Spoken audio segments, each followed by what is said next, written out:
Greetings, Traveler and Paimon. What time is it? Are you okay, Ganyu? You were nodding off there. Didn't you sleep well last night? I'm fine. Don't worry about me. Let's discuss the matter at hand. Since last time, I've been thinking a lot about the story Paimon told me. In essence, someone rescued a drowning man and performed some music. If that were all there was to it, it could have been many people, human or Adeptus. But the tune was allegedly so wonderful that the drowning man forgot about everything else, even his own impending death, and only came to his senses after being brought to shore. Perhaps there was an adeptal power at work in that music that he, as a mortal, could not perceive. Or perhaps he sensed a power surrounding him but lacked the words to describe it, not knowing where it came from. Either way, if this part of the story is true, then the rescuer has to have been an Adeptus. You really think so? But this story is all the way from Fontaine. Isn't this a bit of a long shot? Also, Paimon's really curious about how people from Fontaine think this fairy lady looked.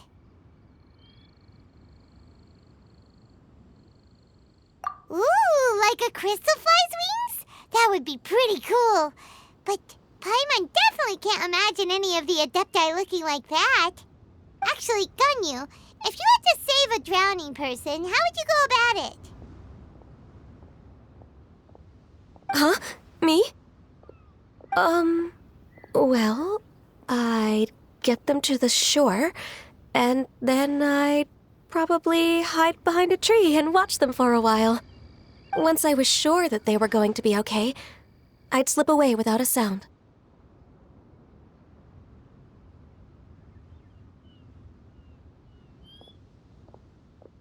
Got it.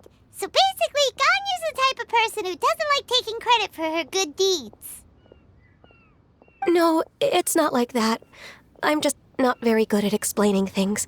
And I also find it really awkward accepting other people's gratitude. Well, what if this Adeptus in the story had a similar attitude? That would explain why she just left without saying a word. She was probably thinking something like, One was merely passing by and saw fit to address this egregious disruption to one's graceful zithering at once. You may keep your thanks to yourself. That was actually a very good impression of Cloud Retainer, Paimon. As far as I'm aware, Cloud Retainer isn't the most musically gifted. Still, we can't completely rule her out just yet. If we set off now, we could head to Mount Outsung and ask her about it. You'll be able to confirm either way if it's her, and I can, I've been in Lea Harbor for so long now that I'm just not as familiar with the Adepti anymore. If there's anything we want to know about them, she's the best person to ask.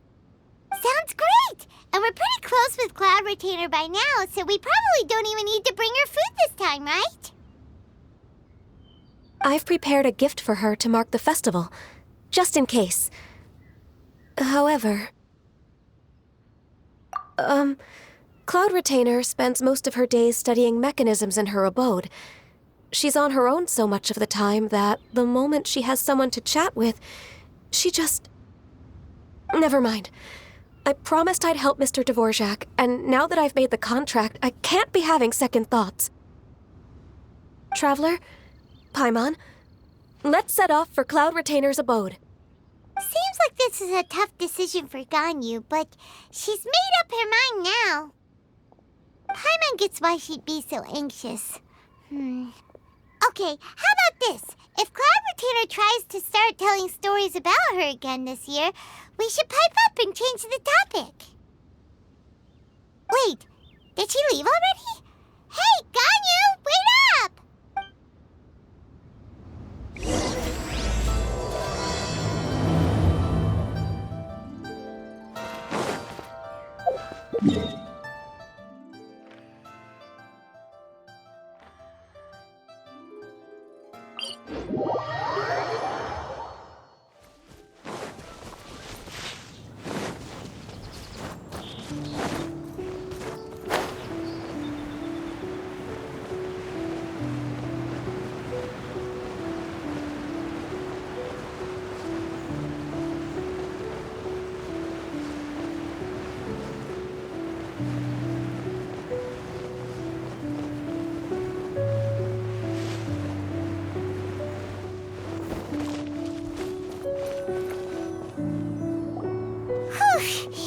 Paimon's so tired from trying to keep up. Don't either of you need to take any breaks?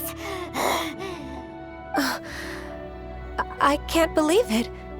Cloud Retainer is not here. Huh? Did we miss her? She doesn't like to travel, so in the past, it's always been the other Adepti who come to visit her during the festivals.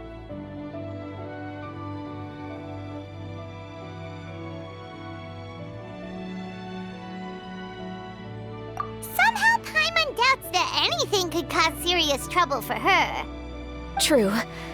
Now that I think about it, Cloud Retainer would be quite capable of taking care of anything on her own. There's no need to worry about her. Since she's not here, I guess the next step is to check all the other Adepti abodes, one by one. Uh-oh. Will it involve a lot more traveling? Got it! Paimon has a great idea! Please go on, Paimon. Our goal here is to find the Adeptus that helped Dvorak's ancestor, right? We can't hear any music right now, but if she's really as nice as the story suggests, she'd definitely come to help anyone who was drowning, right? Yes, I think that's fair to say. So, all we have to do is get the Traveler to pretend to fall into the water, and the Adeptus will come to the rescue!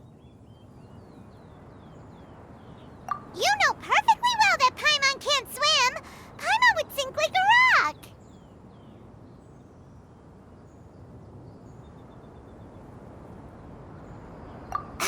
Just trust Paimon! The water's pretty deep over there. Quick, swim to the very center!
Yeah, you nearly got him!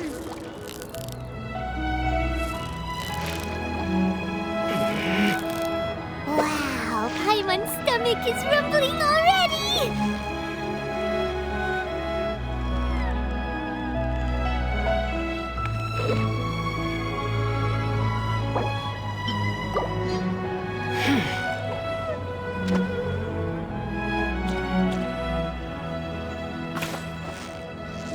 Victory is on! Whoa, nice catch!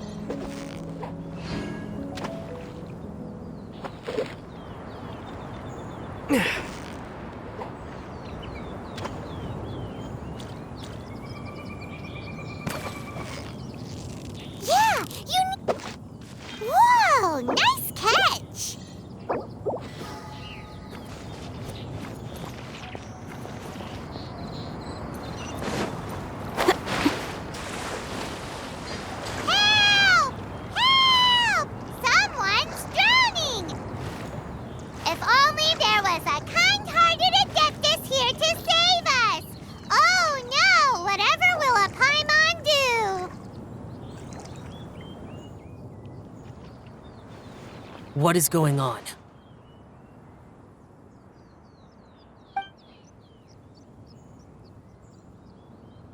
How do you feel right now? Shenhe! And the Conqueror of Demons. Why don't you say something? Please don't make Paimon explain it. Okay, fine. Paimon will explain.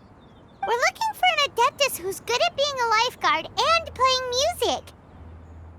But if the Adepti aren't gonna stay home, then how are we supposed to find them? It wasn't me. Yeah, so this Adeptus is most likely a woman.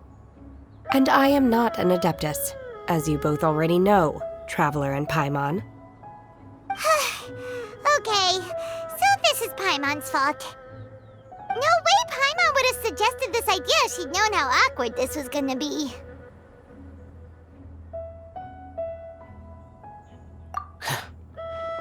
Glad you're okay. As far as I know, the one you seek is no Yaksha. And one last thing. Your actions here caused others a great deal of worry. Do not repeat them again in the future. As ever, the Conqueror of Demons comes and goes, just like the wind. Right. I didn't dare to say a word just now. How's your training going, Shenhe? Have you made any plans for Lantern Rite? We could spend it together in Liyue Harbor if you'd like. Oh, I had planned to spend the festival with Master this year. However... Oh, speaking of Cloud Retainer, when did you see her last? Earlier this morning, she set off for Mount Hulao at dawn. I noticed she was using an Adeptus art of some kind to protect a mechanism that looked like a boiler. Maybe it was a gift for Mountain Shaper. I did not inquire. So we just missed her. Please excuse me for a moment. I think I'll leave the gift in her abode. Sure. Thank you. It sounds like Ganyu and Shenhe have gotten a lot closer recently. Yes. During the summer and winter, I continued to train with Master. In the other months of the year, I have been learning to adapt to human life in Liyue Harbor. Ganyu arranged accommodations for me in the city, and also recommended several work positions for me. But when I try to blend in by referring to her as Miss Ganyu or Lady Ganyu, like the others, she says I mustn't address her like that. Sometimes I'm supposed to copy other people. Sometimes I'm not. It's a little difficult to keep track of everything. Oh, is that what it is? Noted. So, you came looking for Master today because you wanted to ask her about the Mystery Adeptus. Is that right? Yep. Oh, speaking of that, have you ever heard any music while out training in the mountains? Music? It's, a kind of a happy or relaxing sound. Or, a nerve-wracking sound. Or even a terrifying one. Okay, I'm done. I also left her a note so that she knows where to find us. We won't miss her again. Yay! That's really helpful. Thanks! We were just talking about this thing called music, and based on Paimon's description, I do believe I hear it every day. Please follow me. Oh, really? Great, let's go!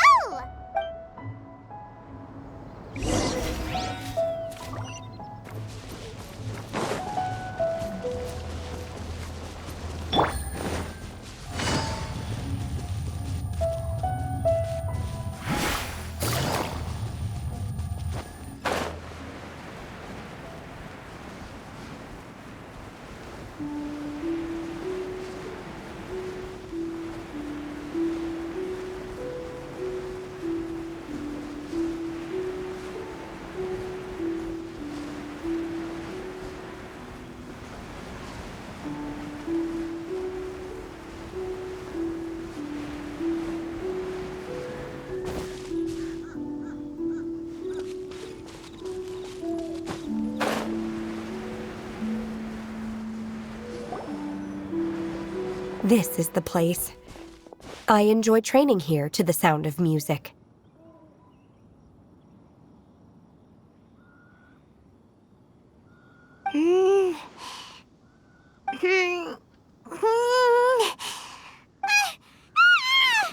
Oh no! Paimon's gone deaf! Paimon can't hear anything! Oh, whew! Paimon hasn't gone deaf after all! Paimon heard you when you just spoke.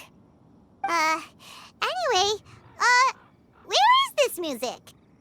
The faint sound of birdsong, the quiet murmur of the streams. These are relaxing sounds. Are they not the music of which you speak? Oh, Paimon wasn't quite done with the description. Okay, fine, it's all Paimon's fault. What we're looking for are not the sounds of nature, but melodies played on special instruments. Oh, and a melody is? Hey, don't you patronize Paimon! Let's get one thing straight. Paimon knows plenty of nursery rhymes, but Paimon does not sing on demand without payment. Hey, why don't you just sing that one melody Shen has heard before? It'll probably help her to understand what we're talking about.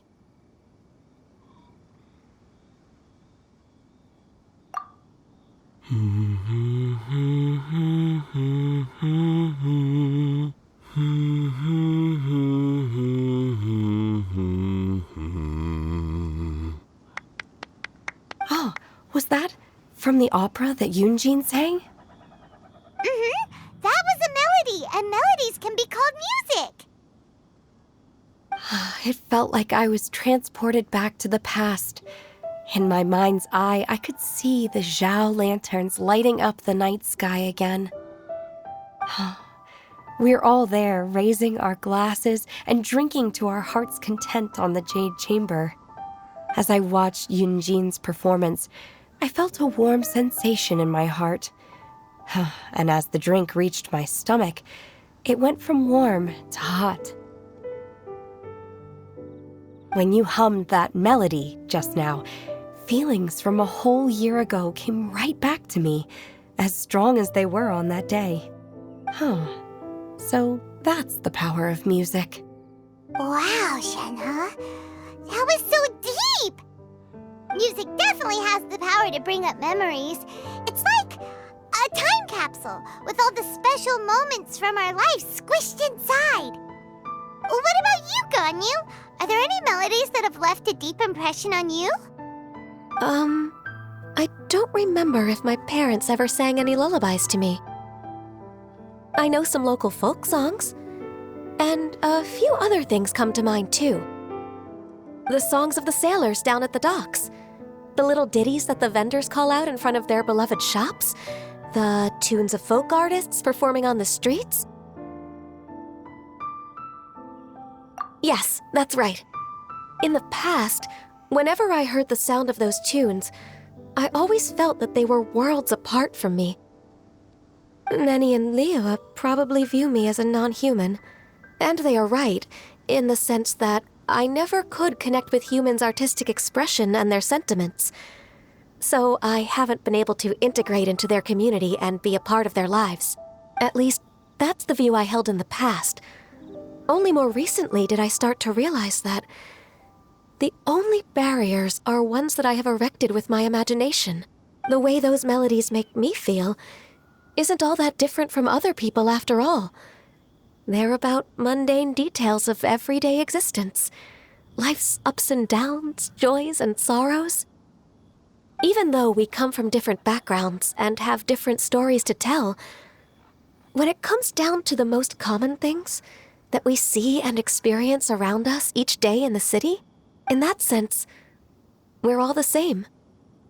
You go, Ganyu! You're really making progress. You have loads of friends in Liyue Harbor when you think about it. Okay, maybe some are more like coworkers and bosses. But at the very least, Kuching and Shenhe are your friends now, right? Yes, I am.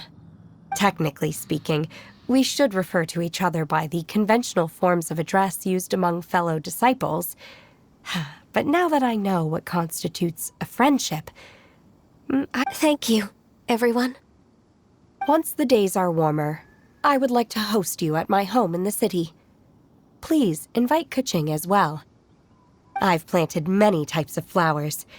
I'm sure some of them will be to your taste.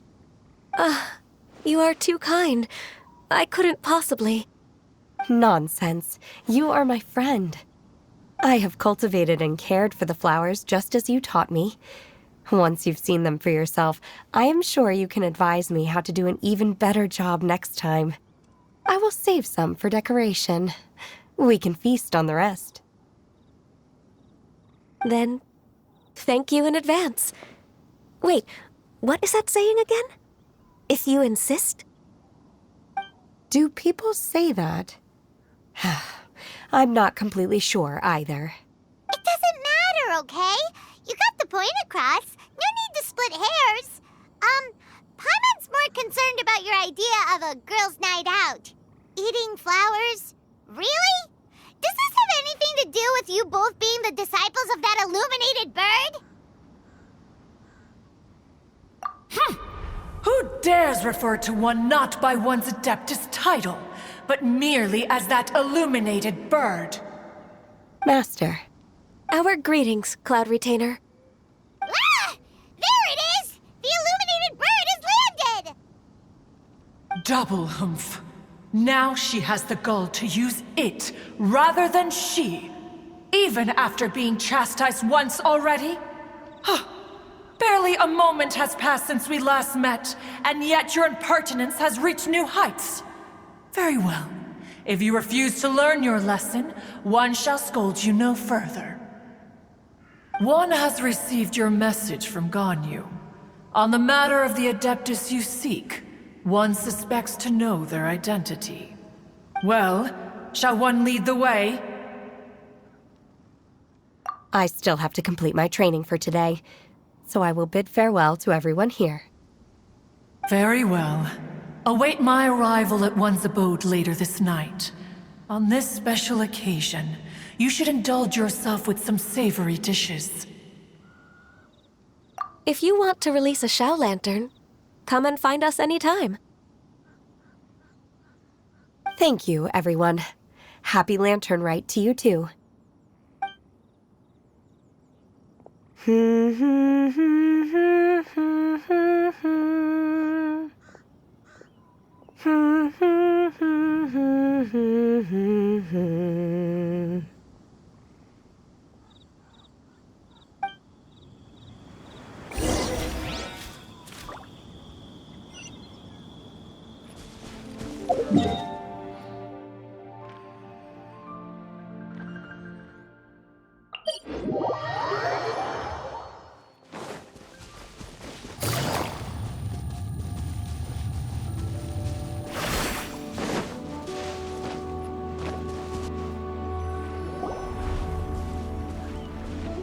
Is this Quaily Plains?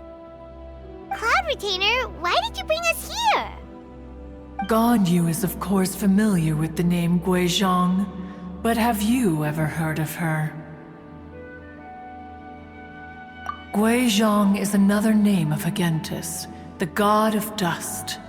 She was extroverted in nature and adored social gatherings and inventions alike. Long ago, this region was yet a prosperous assembly. Guizhong often invited her friends to visit her home, reserving for us seats around the largest stone table. Seagazer would always bring out his latest treasure and place it upon the table. He could be quite the braggart. Though usually a mild-mannered fellow, when it came to those collectibles he was so fond of, he always loved to show them off. Paimon remembers that name. So that's what Seagazer was like. He was an old friend and a former rival. One has many memories of him. Once he had brought out the treasure, it would predictably become the center of attention. Neither Guizhong nor One was content to let him just steal the spotlight. So we would then also present our proudest mechanical creations. As Adepti, we were each gifted in our own ways, and naturally proud of our accomplishments in our respective fields of expertise. As a result, One often quarreled with Seagazer. His treasures were not even of his own making. He just used his exploration skills to dig them out of the ground. How, pray tell, could he compare to me, when every single one of One's accomplishments were crafted by one's own hand? Cloud Retainer, you are getting competitive again. One digresses. Regardless, every time an argument occurred, Guizhong would come over to watch us during our mutual lambastics. On some occasions, she would join in, and on others, she'd take one of us by the limb and start uttering the most ridiculous nonsense. What kind of nonsense? No kind of nonsense were we spared. Sometimes she would brazenly opine, why argue between yourselves when neither of you could ever hope to beat me? Other times, she would make unsolicited suggestions, such as, once you two are done arguing, let's go to the foot of the mountain and grill some meat. She always sought to make everyone happy, and one must say, she had quite the gift for it. No matter what nonsense she said, One never felt bothered or offended. It also helped that she never referred to One as that illuminated bird or ladybird. Come on, get over yourself! Anyway, just as our impassioned arguments would reach the apex of acrimony, Marchosius would bring his delectable dishes to the table. Who would dare snub the stove god and his wondrous creations? At the sight of him, we would all immediately drop the argument and prepare the table for a night of feasting and drinking. Back then, One was always bothered by how the cups Rex Lapis brought were always too square for one's taste. Can you see yourselves ever enjoying a drink from a square cup? Precisely.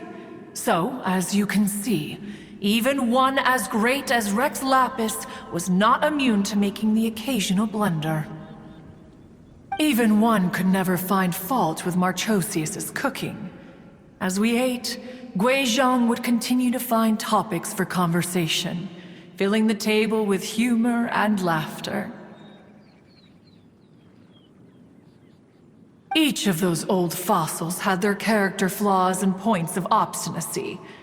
So why was it that whenever we dined together, we always had a marvelous time?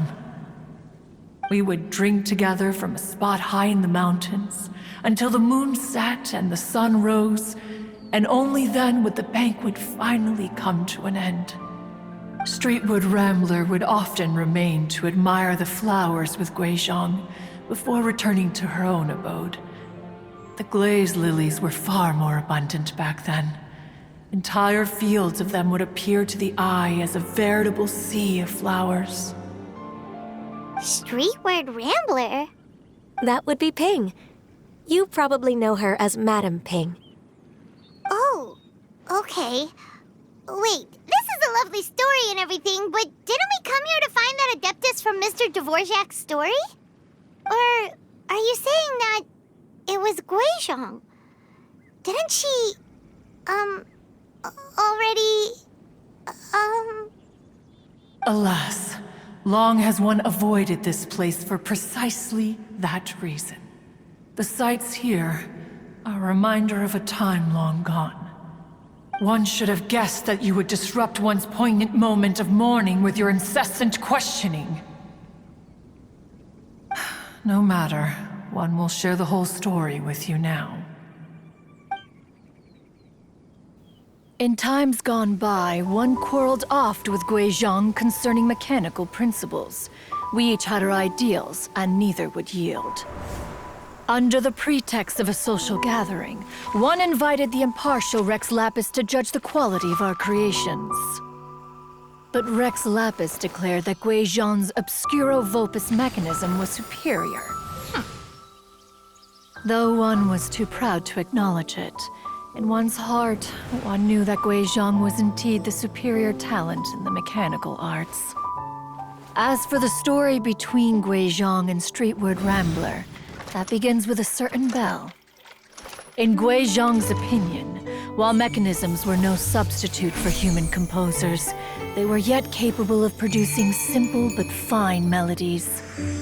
But Streetward Rambler believed music to be an expression of the soul, an emotional enterprise that could never hope to be replicated by machinery. They argued endlessly, until one asked Rex Lapis to intercede. He confiscated the bell and designated it for ceremonial use. Thereafter, one would often find them convening in the mountains, discussing music, mechanics, and all the affairs of the mortal world. But these good times were not to last. War broke out between the gods, and soon engulfed the Guili Plains. Gui Zhang was overpowered by the enemy, and fell in battle. When Streetwood Rambler and I arrived at the scene at long last, all that remained among the ruins was her lifeless body. After this, at Streetwood Rambler's request, Rex Lapis granted her the cleansing bell for safekeeping. To honor our friend's memory, one made a few finishing touches to her ballistic device. Many lantern rites have passed since then. Many greetings and goodbyes. Upon what do you gaze? The Guili Plains? No. It's everything.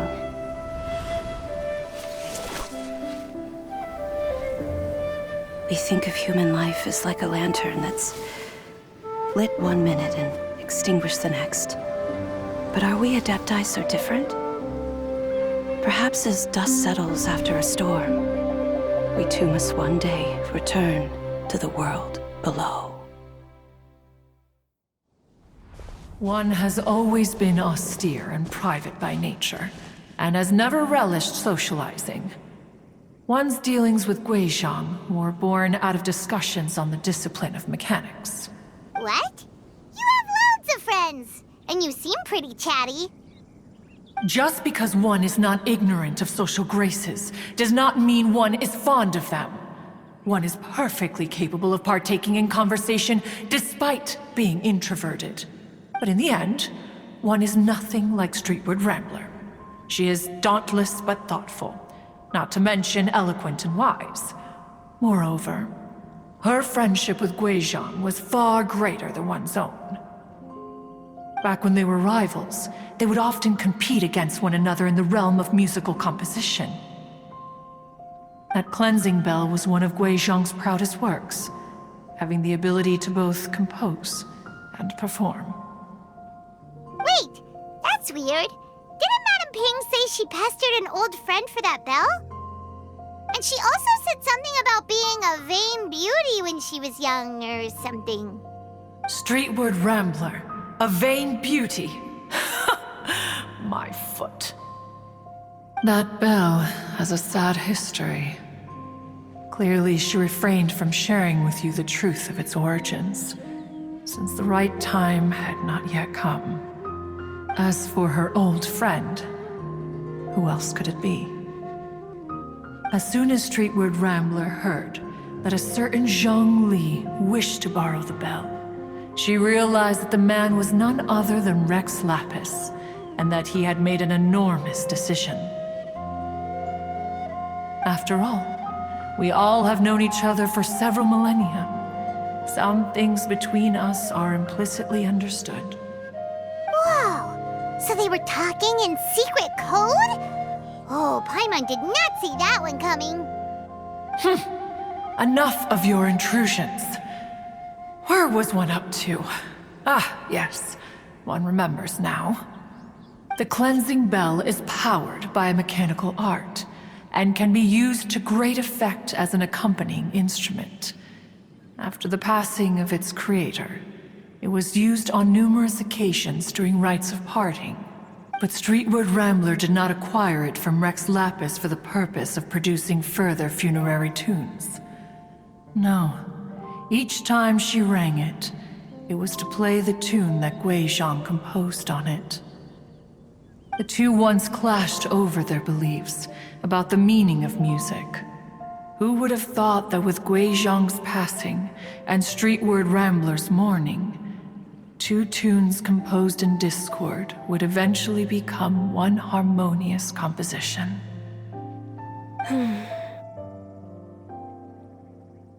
Once upon a time, Streetward Rambler also loved gatherings, liquor, and music.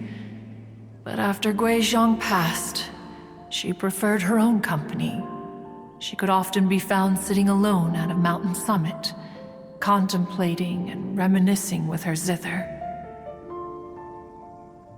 The music would go from mournful to soothing to impassioned. Many years passed before she finally composed a melody to her satisfaction. In celebration, she played the tune to the clouds. Regrettably, one has only ever heard her play that tune once. Which brings one back to the matter you've been investigating. Perhaps it was during that performance that the ancestor of your Fontaine friend fell into the water and was saved by Streetward Rambler. But if she was so happy with the melody, why would she only play it once? One was also greatly perplexed by this. After suppressing one's curiosity for a long while, one finally approached her and asked why she would retire the tune after having spent so long on it. In response, she said, "Though the strings that played that melody survive, the one who inspired it is gone. Tell me, Cloud Retainer, when the one attuned to my soul is no longer here, who else could hope to understand this tune?" Aw, poor Madame Ping. I just remember being taken care of by you when I was young. Once the Archon War came to an end, I stayed behind in Liyue Harbor to honor my contract. Although I met Guizhong a few times, I never knew anything of this particular story. Guizhong was quite the visionary, but tragically passed before her time.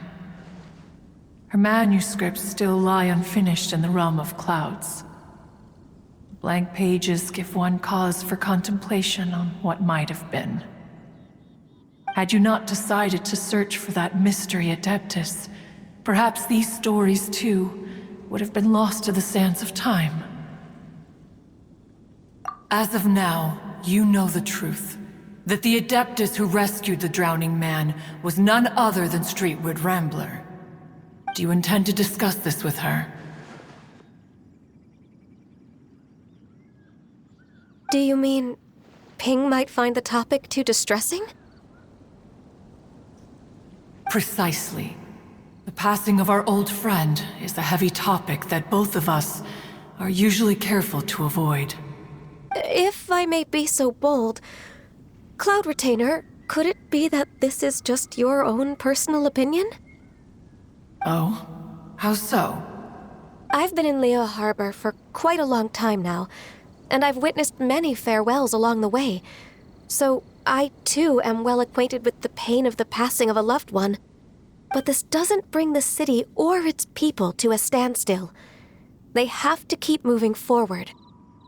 Someone as perceptive and wise as Ping will surely have come to understand and embrace this. Though these immortal mountains have lost an Adeptus, the harbor of mortals has gained a wise elder. No loss can ever be undone, but there is always much that can still be gained. Ping has helped countless people, and will guide many others in the years to come. And all to whom she extends a helping hand become her friends.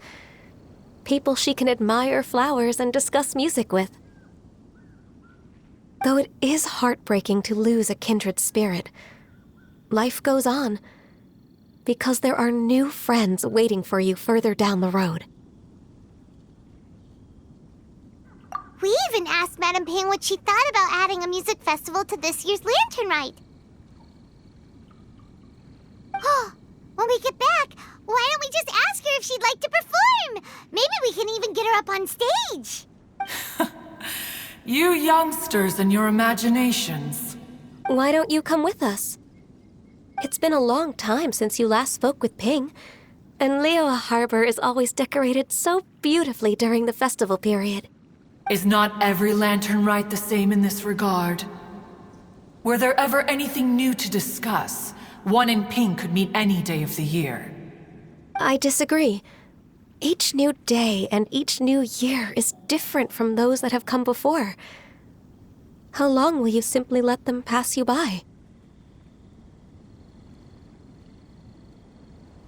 Very well. Then one will be off. If the other old fossils have sneaked away into the city to amuse themselves, one shall soon find out. All right. We should be getting back to the harbor as well. We don't want to keep her waiting. Once the Guili Assembly, now the Guili Plains. Say, if we planted flowers there and cared for them carefully enough, do you think that one day we'd be able to recreate the Sea of Glaze Lilies? Allow one to take back one's praise from a moment prior. You are still far too given to flights of fancy, child. What? Cloud Retainer? You were still listening? One observed that you were making no effort to leave, and returned to chasten and hasten you. This time, one is departing in earnest.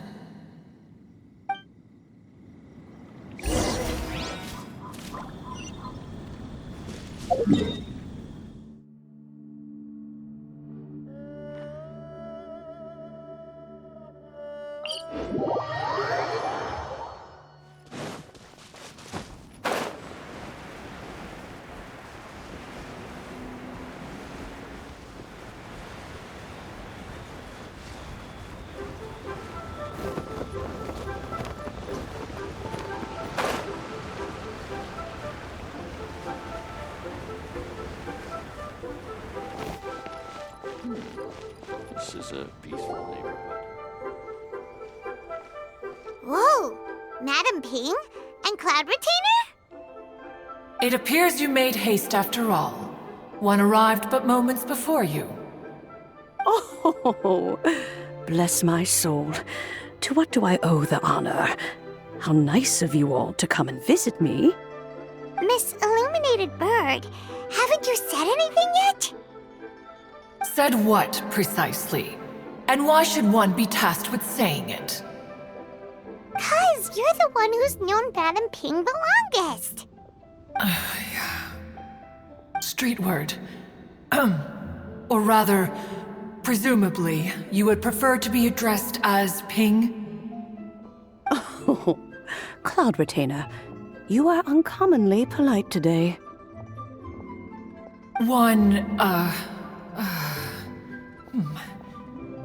Given that Lantern Rite is almost upon us, the weather in the city is most pleasant, and a sweet floral fragrance lingers in the air. Ganyu, please continue from here. Huh? All right. So, this all started because we were trying to help Mr. Dvorak find the Adeptus who saved his ancestor's life.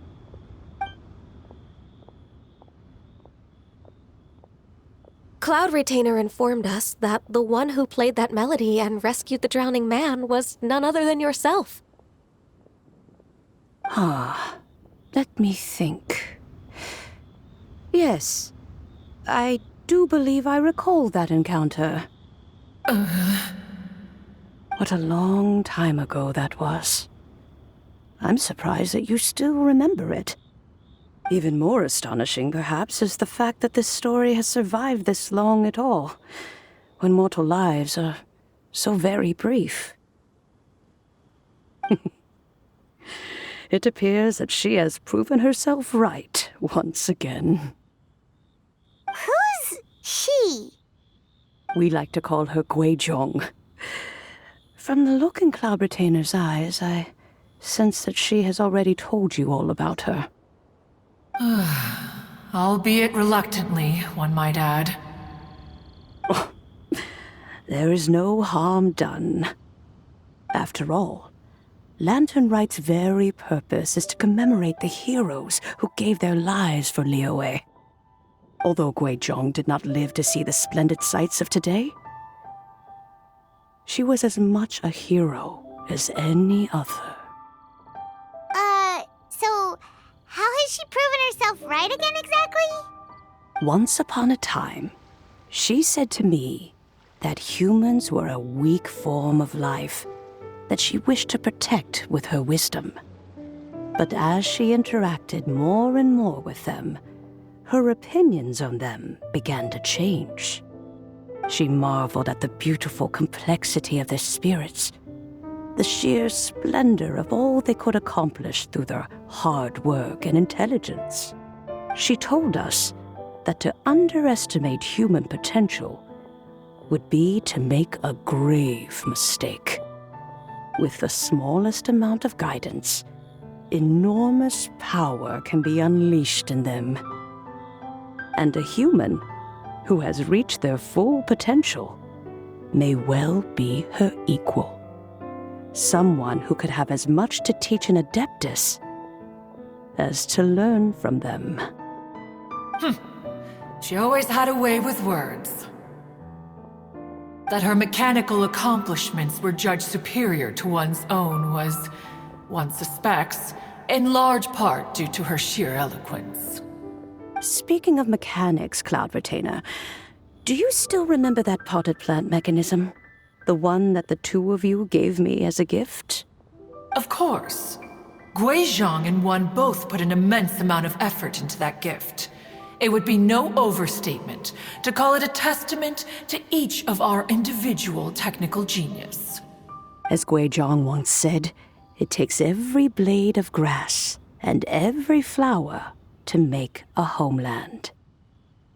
When I see the sight of Liyue Harbor before us today, I am reminded of this. Madame Ping looks very emotional right now.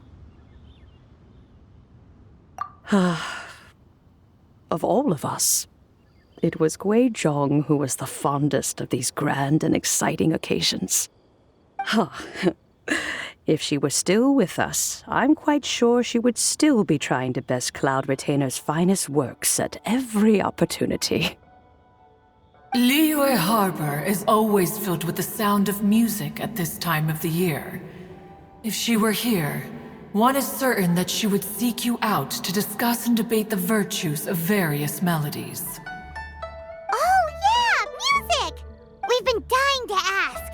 What was the melody that you played back then? Oh, also, with you being such a music expert and all, why don't you join the concert as a performer? I can make arrangements right away. Oh, as much as I don't wish to dampen your enthusiasm, it's been a long time since I played this zither. My fingers don't have the dexterity they once did. And whenever I play that tune, it always reminds me of her. I start wondering what she would think of the changes I have made to her melody. There was a period of time whenever I started strumming, it almost felt like she was back again.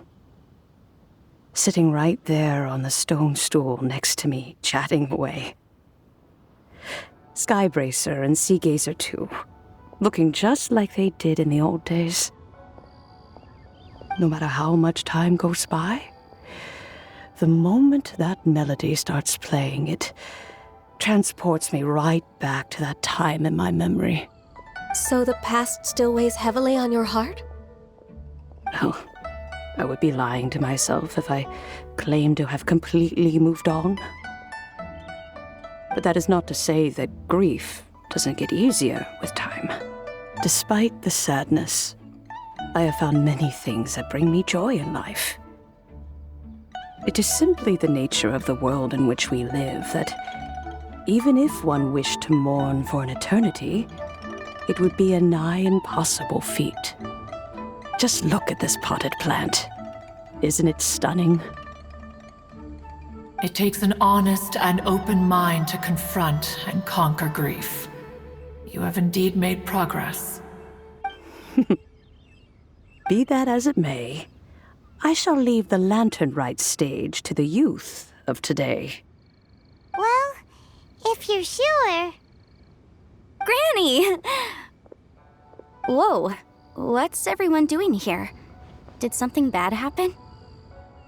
Ah, and now we've spooked Yanfei. No, everyone's just here to give me their regards for the holiday. Oh, that's wonderful, I'm glad!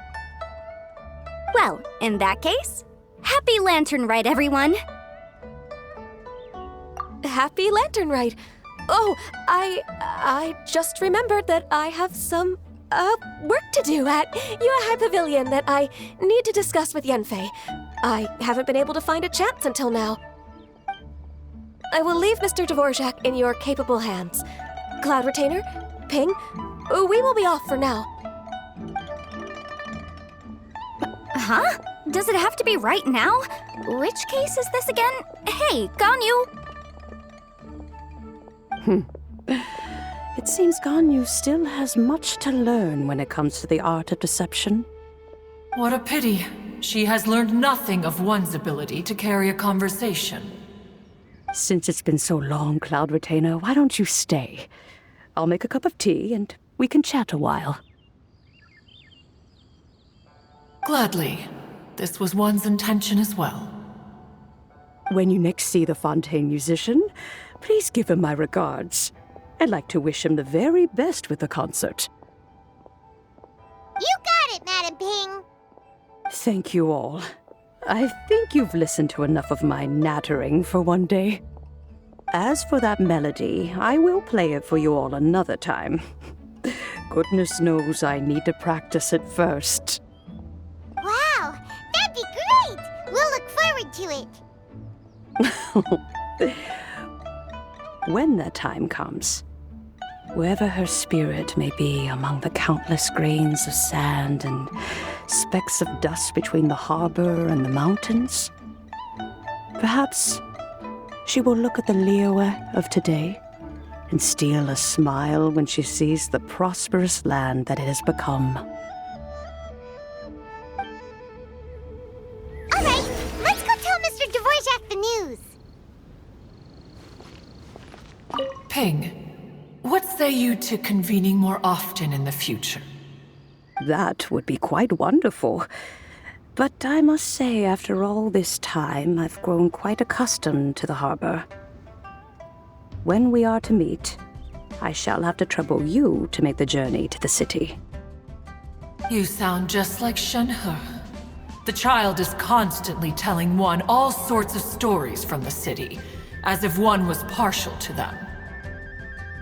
Have you ever considered moving to the city, Cloud Retainer? There are plenty of people here to talk to. I think you would find it quite the antidote to the monotony of solitude. And if you looked around, I suspect you would find some young minds with an interest in the mechanical arts. Some of them even worth training. We shall see.